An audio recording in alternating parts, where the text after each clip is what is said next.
Welcome back. Chapter 11. May 1st, 1923. Actually, you know what? Let me grab one thing here. Just give me a moment there, folks.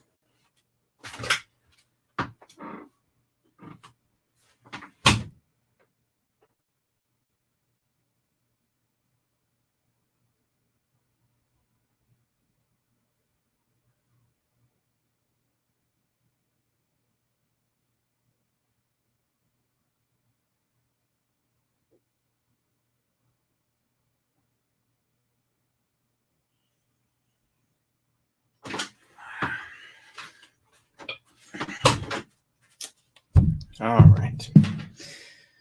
Okay. Just need a little bit of water there. Eh? All right. I'm working on my Cockney accent then, eh?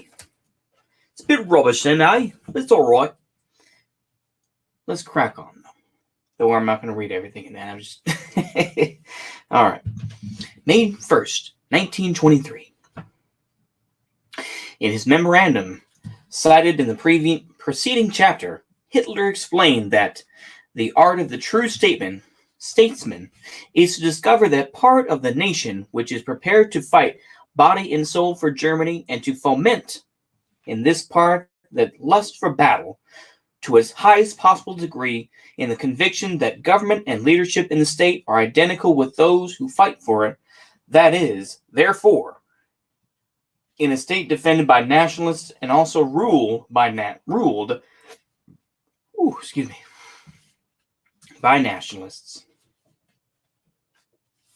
To this clear, unmistakable conviction, the politicians of the right, most of all, can never reconcile themselves, and probably more so those of the left. While the internationalist governments of the right agitate against the nationalist elements with most brutal fanaticism, the so-called national governments attempt to find the middle ground, to bridge differences. In short, they float like spirits over the waters and therefore never win useful territory. The thing is that I'm going to editorialize just for a moment here. Reading through these chapters a lot and seeing all the subterfuge and the back and forth and the the deals that are made, it goes to show just how simultaneously it was so different and yet so much the same. The cooperation and how easy it is to talk to these higher level people in government is one of the most striking differences when I've read this book, and how easy it is. It's just like, oh, well, nowadays with, it was a different time, a different country, a different culture, trying to compare 1920s Germany to 2020 United States is just two completely different worlds. But I think that it is very interesting to see, the similarities there in terms of just the backbiting and the idea, like he said, to find the middle ground, to bridge differences. We see, all the subterfuge and the back and forth, the allegedly, the French paying the nationalists to take over this and that. I think this is fascinating stuff. It really is. And this is, hopefully I can remember some of this after doing these, doing these readings and get kind of a better idea of what in the world was going on at that time, but also use that as a way to try to explain what's going on now today. That's kind of the idea. That's kind of the idea of reading, but that's kind of a no shiznit, Sherlock. Okay. While the Reich, other than Bavaria, saturated with Marxism, works towards the eradication of the nationalist element, the Bavarian government is trying to arrange a national bourgeois proportionality. Yeah, okay, I said that right, sorry. Between traitors to the fatherland, those who deny the fatherland, and pro-fatherland heroes. They are all placed on the same level and rights denied to the deserving ones and undeserving alike. In that way, the nationalist elements are deprived of their inner certainty that they are fighting for an objective. On the contrary, there grows within them daily the belief that the final battle for the fatherland, when it comes, they will bleed out from the same stab wound as killed the resistance of the heroic armies on the soil of France. Those government policies could only lead to a collapse of the resistance on the Ruhr. Germany was practically at war with France, yet nothing was happening to bolster the national will to resist. Now was Bethmann Hollweg's truce of unhappy memory re-explained. The cowardice, wretchedness, and indecision in the camp of the so-called middle classes lives again. And the tolerance shown for the inroads the Reds are making is open treason to the Ruhr fighters. Not only to them, of course, for the official Ruhr resistance has long been shunted in a remote sighting. Once again, I feel the need to talk more about this here a little bit, and kind of my understanding of this is that, as was said, is that basically the French and the Belgians both invaded the Ruhr. And of course, like I say, this is, May 1st, 1923. And, there is some passive resistance here and there. And ultimately, I'm sure he'll talk about it a little bit here, but Friedrich Ebert, the president at the time, basically was saying, we're going to continue to pay the striking workers a wage. And it wasn't until, at least, I'm sure, like I say, it's just my thinking at the time of what I heard from, what is his name's video? The British guy. The Anglo. What is his name? Hilbert. That's it. History with Hilbert. Where he was talking about Gustav Stresemann, who I believe was part of the National People's Party. Or the German People's Party, I believe. Yeah, the DVP. I think they've mentioned the DVP, I think. But anyway, it was Gustav Stresemann who was the one that came out and said, we're going to stop paying the workers. We're going to, tighten our belts a bit. And we're going to make a deal. And that eventually became the Dawes Plan, as far as I know. But like I say, I'm pretty open to admit that could be wrong. But that's going to be my belief going into this a little bit further, since now we're going into the Ruhr Valley. My mouth has been really dry in these things here. But I know you're all like, hey, get to reading. I got you. I'm doing it. Okay.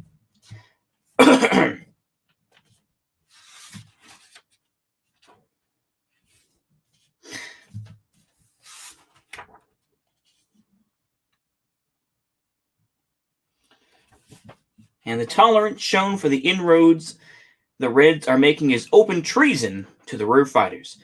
Not only to them, of course, for the official Ruhr resistance had long been shunted into remote side. Okay, I'm sorry. Whew.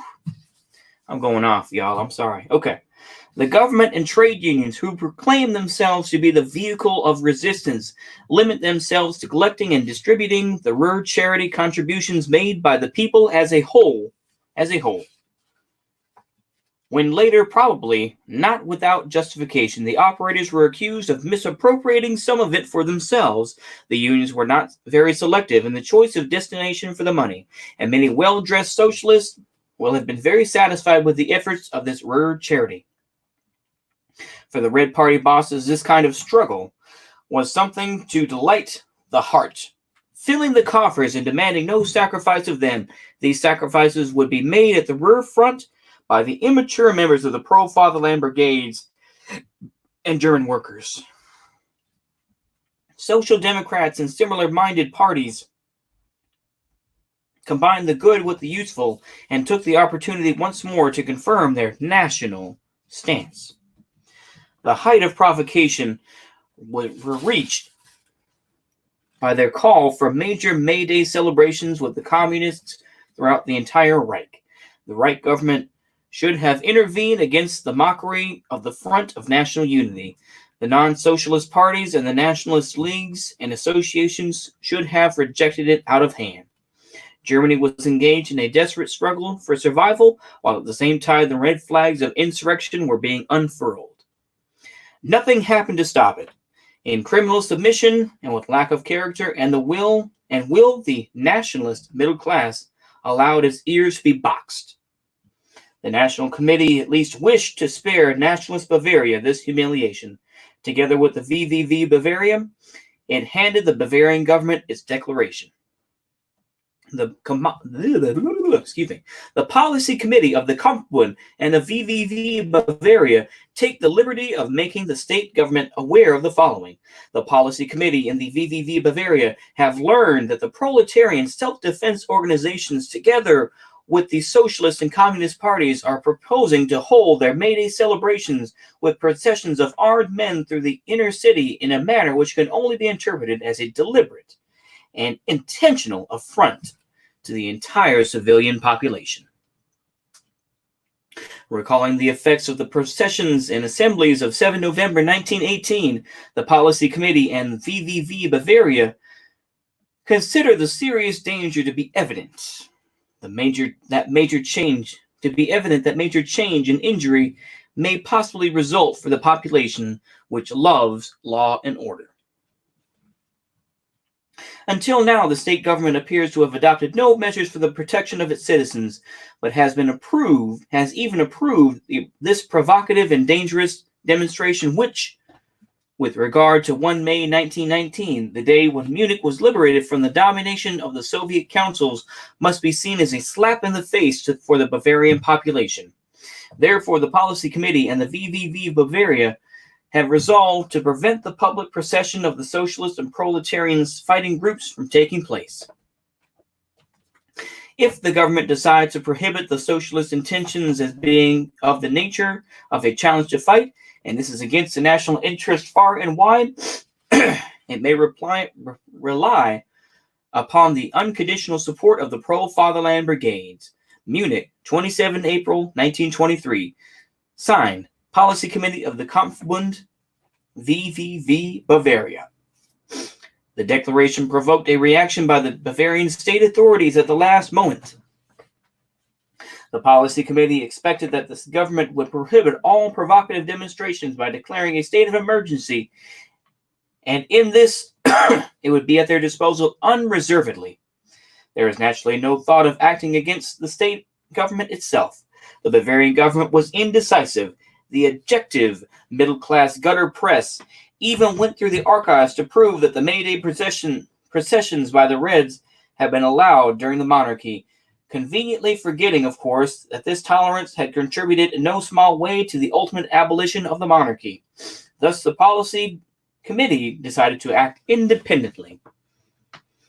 It was intended to occupy a number of squares in Munich on 1 May in order to confront the Reds.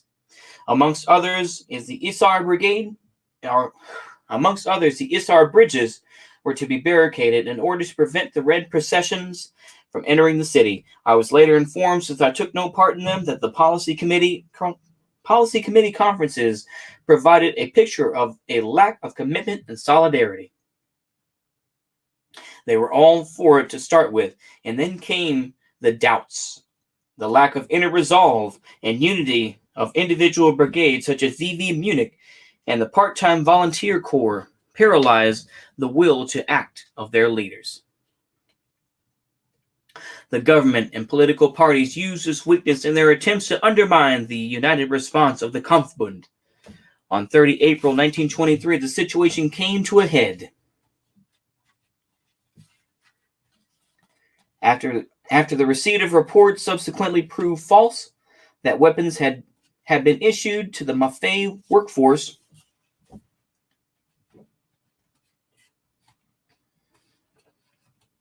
oh, okay, this is pretty short. Sorry. I always keep an eye on these chapters, see how long they are. Be like, okay, how much do I need to get through? How long is it going to be? Okay. Here we go. Okay, Maffei workforce, and that the communists from out of town were assembling in Munich. I was summoned that afternoon by General von Lossow to a conference with Hitler. The latter explained to the military government that a refusal of Reichswehr support was a breach of agreed assurances. The general replied that he was aware he would be heavily criticized for it, but he did not see the possibility of being able to offer any help. For this reason, and because the reliability of some of the brigades had come into question, the policy committee elected during the early hours of May Day to assemble a section of the total force on the Oberwiesenfeld that morning, instead of distributing it at various locations as originally intended. Early on 1 May, National Socialists and the Reichsflagge, commanded by my successor, Captain Seidel, moved to their waiting positions on the Oberwiesenfeld exercise ground. Oberlin formed up at the Maximilianium. That's okay. Is that like a gymnasium? I don't know. Even the Vikingbund came for a brief visit to Oberwiesenfeld as guests. Personally, I was obliged to bear in mind the order of the military governor received a few days earlier to the effect that I must abstain from all such activities. I went at the usual hour to my rooms at district command and soon noticed that my phone had been tapped. The district command was extremely put out that a number of brigades of the Oberwiesenfeld were armed and evidently thought I was responsible for it. It was a marvelous success for the statesmanship of the Free State of Bavaria. On 1 May 1923, there were two opposing armed groups in the field, part of the Kampfbund on the Oberwiesenfeld, and the May Day demonstrators on the Theresienwiese. At 10:05, the police president rang and requested my mediation with the Kampfbund. I declined because I had to avoid any involvement. At 10:20, he withdrew his offer. At 11:15, the Kampfbund asked me to take charge of the weapons on the Oberwiesenfeld. I passed on the request without bothering to check if it had been acted upon.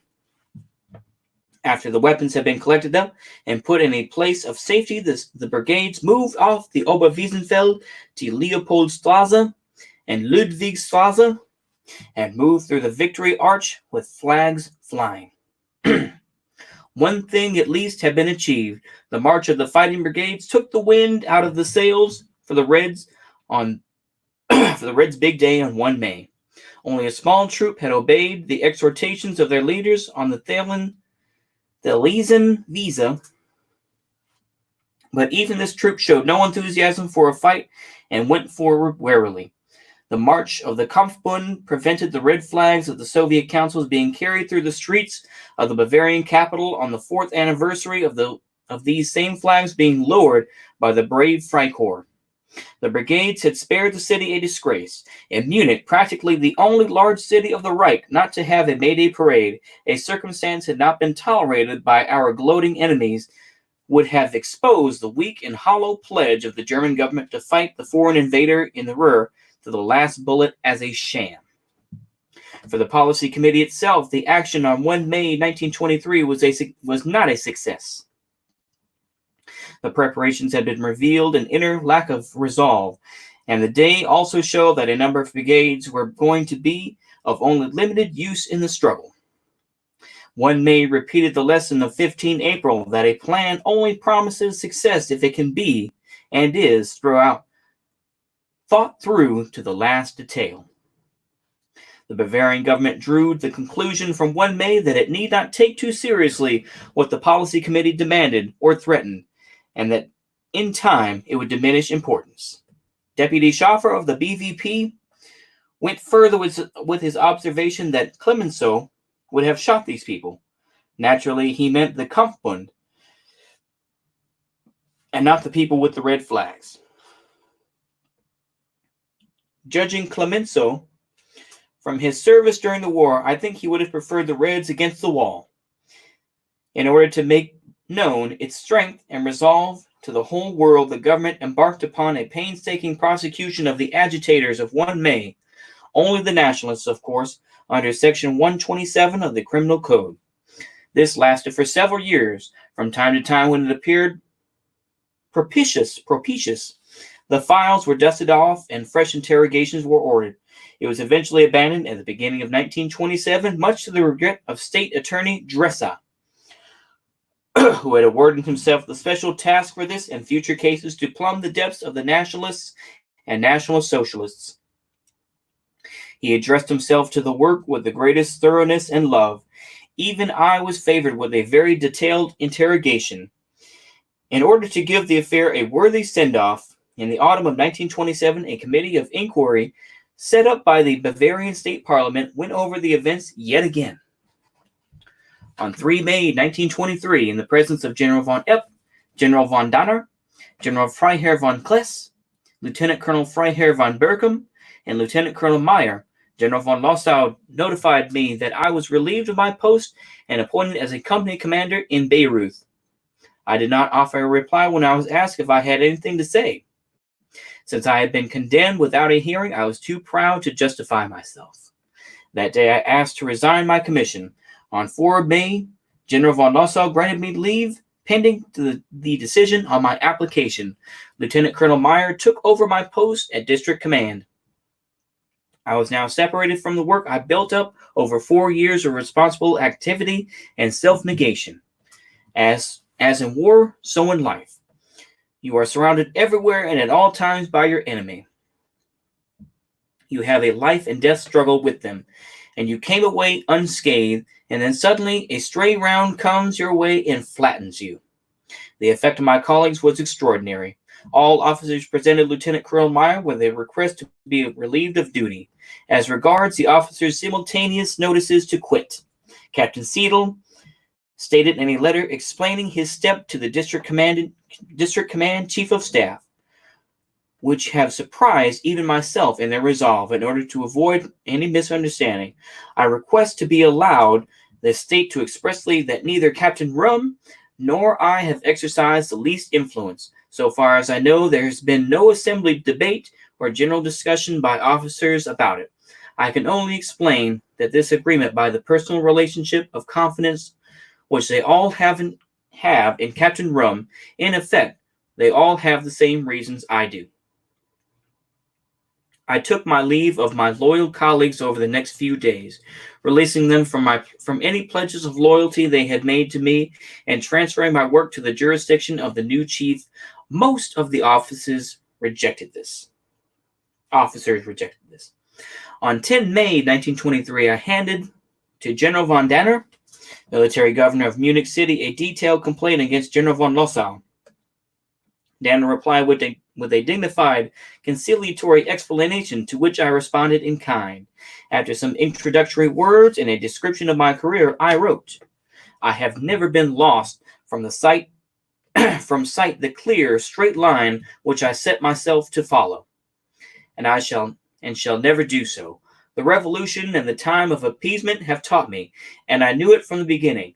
Also, the unerring prosecution of this goal I would incur in the raging hate of the traitors to the fatherland, and those who use the revolution for their own ends, that I would face the incomprehension and opposition of those who are indifferent, and that I must come to expect the official approval, support, and encouragement from my superiors.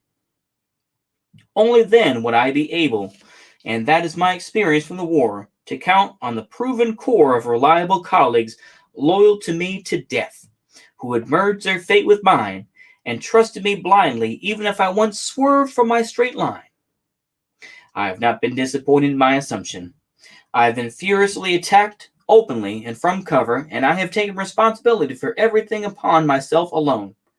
I have also never expected protection, and have always been ready to answer for the consequences of what I have done and to stand before each of my colleagues.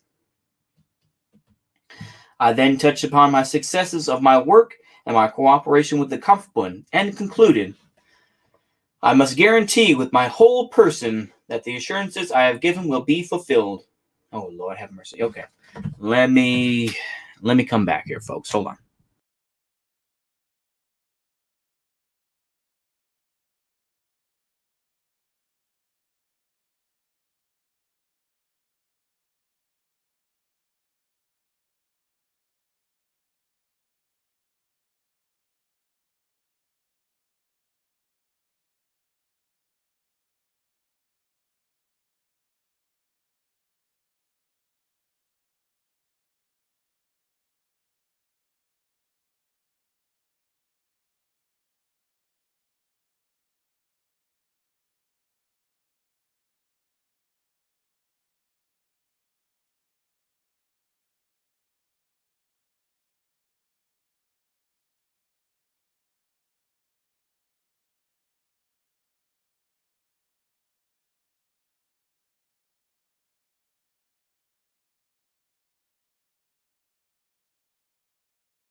I have no desire in this way to become a traitor to the men who have placed their trust in me, nor impugn my good name, which I upheld stainless in war and the times of the Revolution. I must make their battle for their rights mine, and lead it for them. And therefore I must fight to ensure that the indignity and disgrace to which I have been subjected by the most recent measures removed. I have never left the Herr Commander in any doubt as to my intentions. In private moments I have found him a willing listener, and have not abused his trust.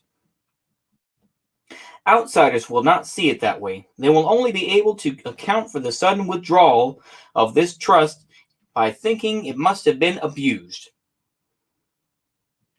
I must make it clear that the situation into which one may plunge me was not of my making. The difficulties were considered the most important matter affecting the fatherland that day, to the neglect of the main goal, but were not forced by the opinions of the military governor. I believe that when the excitement and aftermath of that May Day has subsided, which was only an episode in great and decisive events, a clear line will also be restored in those areas in which I was formerly active. It can only be restored if the military governor decides that the measures which he has authorized against me, and which in their effect made the destruction of the work which I have fulfilled to date and are subjected to review. Unhesitatingly, those circles to which I was once an obstacle set out to enjoy the fruits and legacy of my work. Baron Unleich now considered the time right to regain that former influence which it had lost through me.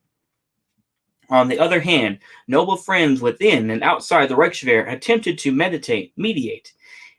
Amongst them, Friar von Furstenberg, highly esteemed by myself, who knew General von Lossow well from their wartime experience together in Turkey. After much toing and froing, on 29 May 1923, the general allowed me an interview. This was satisfactory and ended well, with the result being that General von Lossow returned my request to resign. Meanwhile, Dr. Gessler, who had heard of my request, sent a telegram ordering it to be granted. Now it was General von Lossow who had to make energetic efforts to prevent this and had the order of the Reichswehr minister cancelled.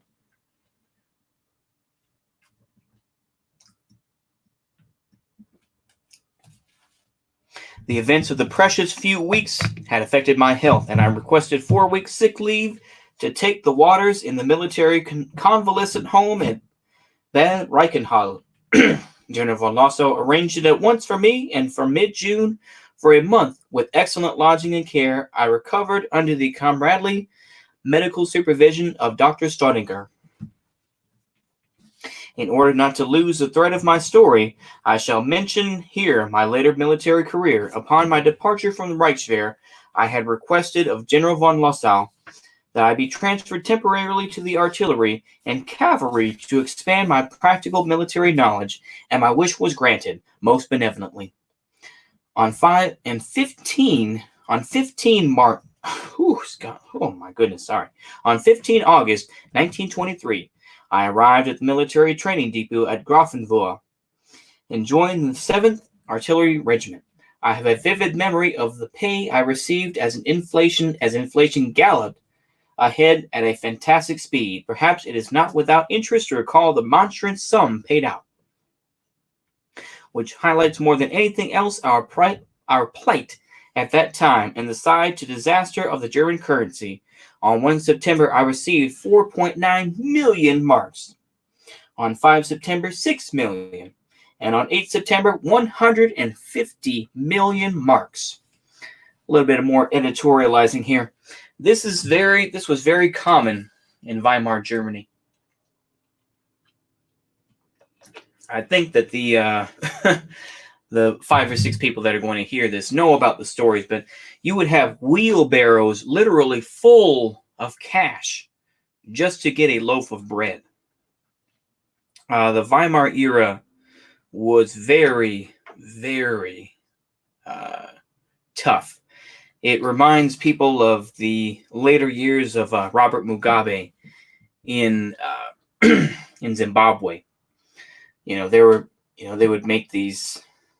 It was a crazy time, and for people that there are those that still fetish that time because, of course, Berlin was seen as Babylon and everything else. It was a very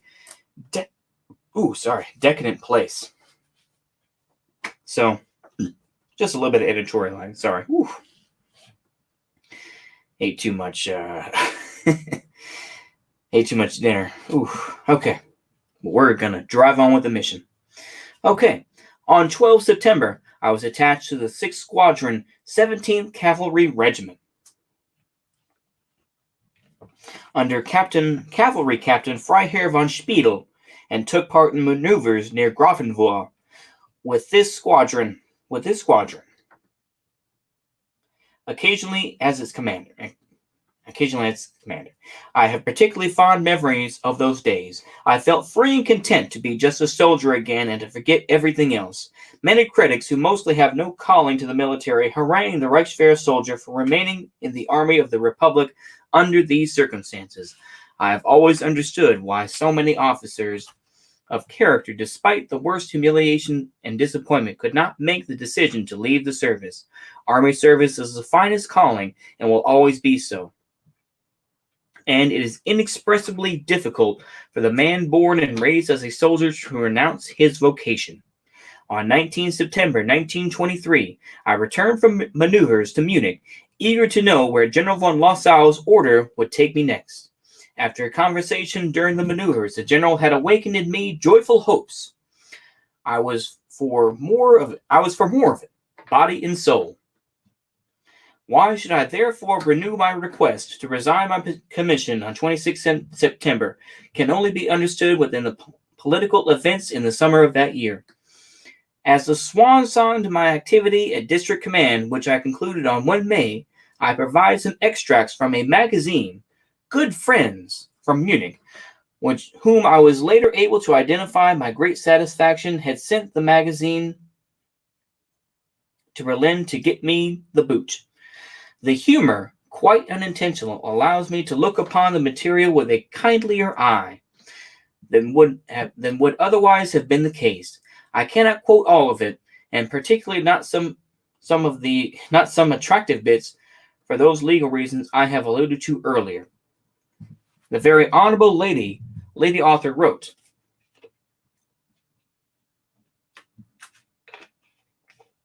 this Death Valley in my mouth. Sorry to say that out loud. Okay. The National Socialists in Bavaria are preparing a violent overthrow of the state government in a few months. In this, they are being effectively supported by various secret organizations: Reichsflagge, Captain Heiss, Captain Rohm, Bund Oberland, Lieutenant Ostreicher, Dr. Weber, Bund Blücher, Government Architect Rudolf Schaffer, and Royal Prussian Lieutenant Thiemer. The former part-time volunteer formations composed for the most part of organized university students, Colonel von Lenz, Lieutenant Murr, and the Citizens Emergency Police Force founded last year, Iron Wholesaler Zeller. 2/3 of the Reichswehr in Bavaria and at least half the Bavarian state police are unconditional followers of Hitler and Röhm. The remainder maintain a benevolent neutrality. It must be noted here that the military Governor von Lossow and also General von Epp and several high-ranking officers of the Reichswehr and state police in Bavaria are totally opposed to this coup.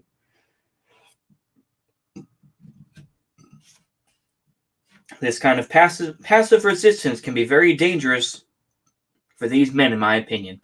And that brings me to the main point. The real creator of the Hitler movement is Captain Rohm, on the infantry leader's staff at Military District 7. His right-hand man for special purposes at District Command 7 is Lieutenant Reserve Neunzert, who is also liaison officer of District Command 7 to the political section of Police HQ Munich. This connection to Department 6A is very important for Captain Rohm and also very useful, especially since Captain Rohm is to a certain extent a certified specialist for all pending arms shipments. It is an irony of fate that most arms shipments are handled by Rohm personally.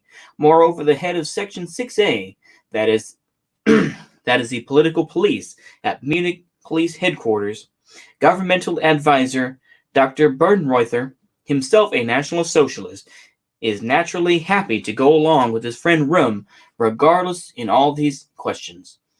My observation on this point, the lady author, is to my regret not quite correct.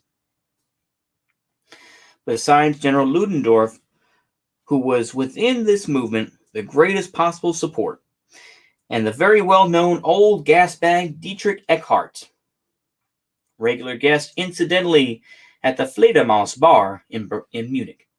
Hitler, Rohm, Heyss, Bernreuther, and Neunzer are all possible Fielas. Also deeply involved in the National Socialist movement itself, if a shade more backstage, are Major Faber, Infantry Leader's Staff, Major Keller, Artillery Leader's Staff, as well as Captain Seidel of Captain Rohm's offices, therefore all officers at District Command 7. It is astounding at how accommodating is District Command 7 in Munich, namely Rohm, Neunzer, Faber, Keller, Seidel, and Heyss, to the wishes of the National Socialists. No measure is too debased for Captains Rohm and Heyss and their followers in this regard.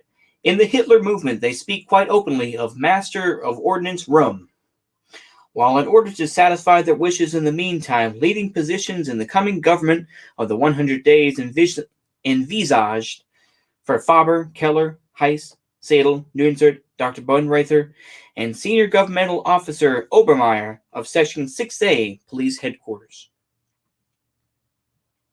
Many in the BVP think that if the Hitlerist German freedom movement, the demented title given by his followers to their planned coup, is successful, it will apparently only require a short existence to bring into effect the desired countermeasures. Experience tells that a great deal of damage can be done in a very short time. My observation, the lady author was very well informed about what they thought in the BVP. It is significant that General von Epp of District Command 7 has a vehicle in the motor pool at permanent readiness for all contingencies. Some lovely pictures here. We're going to go ahead and skip-a-roo past that here. And we're going to go ahead and an unconditionally loyal officer. This precaution is understandable. However, when one suggests that General von Epp, who knows Captain Rohm's plans against the state, at least partially has become a critical opponent of Rohm. The Budget Committee of the Bavarian Parliament debated on the 3rd of this month the planned May action of the National Socialists, which came to grief against the firmness of military General von Lossow, who had not been made aware of the gravity of the situation, when the Interior Minister added to the debate about the march of the Bavarian Kampfbund to Oberwiesenfeld, when the participants were seen to have full military equipment and many weapons, was totally inadequate and unsatisfactory. He had to admit that the National Socialists and other secret brigades such as the Reichsflagge, Oberland, Blucher, the emergency police, etc., had obtained arms, but not from the Reichswehr. To the direct supplementary question by Deputy Rosshaupter, Social Democrat, and Dr. Müller-Meiningen, Democrat, to the minister, where did they come from then? He could not answer. If the Interior Minister had set out the true facts of the case to the Parliament, which were admittedly not known to him in all respects, there would have been a scandal of the first magnitude in the Bavarian Public Affairs offices. Note for me, the investigative committee of the Bavarian Parliament made good this omission in 1927. By abuse of his office at District Command 7, Captain Rohm has always been clever enough to keep to the shadows as much as possible, and, despite all these arms shipments and such like, has obtained the most far-reaching official support, precisely the fact that Captain Rohm is still at District Command 7 today. Moreover, that the head of the political police of the notorious Section 6A of the Police HQ, Munich, Dr. Bernreuther, the most intimate friend of Captain Rum, always protects Rum, naturally relieves Captain Rum and his followers of worries to a large extent, even though his activities border on high treason. This stuff sounds just like what some Marxist-Leninists would write, but also what a lot of resistance folks would write about, like Attorney General. I think I'm getting it right. Anyway, Mr. Barr of defending Trump and everything else like that. So, I don't know. That's what I'm thinking in my head anyway. But anyway. Meanwhile, he has taken the high command measure of setting up his own department with a proper staff in District Command 7. Officers long gone from the service are accommodated in rooms at District Command 7, not budgeted for, and are of course paid by none other than Captain Rum. It would be interesting to discover from where Captain Rum obtained the money for these purposes over almost the last 2 years. It might also be noted that the plan for the military exercise at Neufreimann was drafted by Major Hühnlein, first General Staff Officer at District Command 7, himself a follower of Hitler. Furthermore, it has been established that all the National Socialists, the members of the secret organizations Reichsflagge, Oberland, Blücher, the part-time volunteer corps, etc., who were brought up for the May Day action were billeted and fed from the night on Monday, 30 April to Tuesday, 1 May 1923 in the Pioneer Barracks, Munich. It is also known that Major Hühnlein was with Hitler and Captain Göring on the Oberwiesenfeld in the small hours of 1 May and betrayed to them that the reinforcements were being brought in to oppose Hitler. Obviously, Hühnlein will also have given advice to his friend Hitler on the situation and stood by him and made known to him the measures intended to be taken by the Bavarian military governor. The Bavarian government has requested from the Bavarian military governor, General von Lossow, a report on various occurrences touching upon Hitler's May action in which the Reichswehr was involved indirectly. What will emerge from that remains to be seen. On Saturday morning, I was told confidently by a high-ranking officer that the former Bavarian First Minister, now the President of Upper Bavaria, Kahr, and also Pünner, former Munich police president, and other personalities had also been asked to use all their influence to bring pressure to bear on the Bavarian military governor or the officers subordinated to him at District Command 7 as regards to the comment of this report from the government, especially by taking the part of Captain Rum, whose machinations are gradually becoming known, and by placing emphasis on his earlier great military service. If Captain Rum and his followers are ejected from District Command 7, where they have not belonged for some time, his erstwhile supporters such as Kahr, Pünner, Dr. von Reuther, and the current police president, Nortz, who can be compared to the weather vane, will release that if Captain Rum cannot keep his mouth shut, that they will be exposed and played out. In the background, they see looming the feared state court for the protection of the Republic, for they are all making an effort once more to at least restrain Captain Rum. In their hearts, they all long for the moment they can cut him adrift and be free of all their problems once and for all. The provisional leave of absence granted to Captain Rum and the immediate introduction of a painstaking investigation into the scandalous events in District Command 7 is an indication of the immediate necessity to prevent worse. Observation by me. Finally, the redeeming words. I would probably say something similar. Oh my gosh! The situation in Bavaria has undoubtedly deteriorated, and if the action envisaged by the National Socialists and the Bavarian Fighting Brigades cannot take place very soon, the National Socialist movement will gradually ebb, something not in the program of Hitler, Rum, Dr. von Reuther, and their supporters. In conclusion, one may say that certain sections of the Munich Reichswehr and state police have been ready to make common cause with nationalist activists and the Bavarian government, which has looked on at the policies of the National Socialists and the Bavarian fighting brigades tolerantly, silently, and benevolently, can no longer put a stop to those goings on if it is not prepared to act vigorously. Any addition to this report penetrating to the heart of the matter would diminish its effect. Unfortunately, it is, as the old soldier would say, whatever way you put it, false. And that is the end of chapter 11.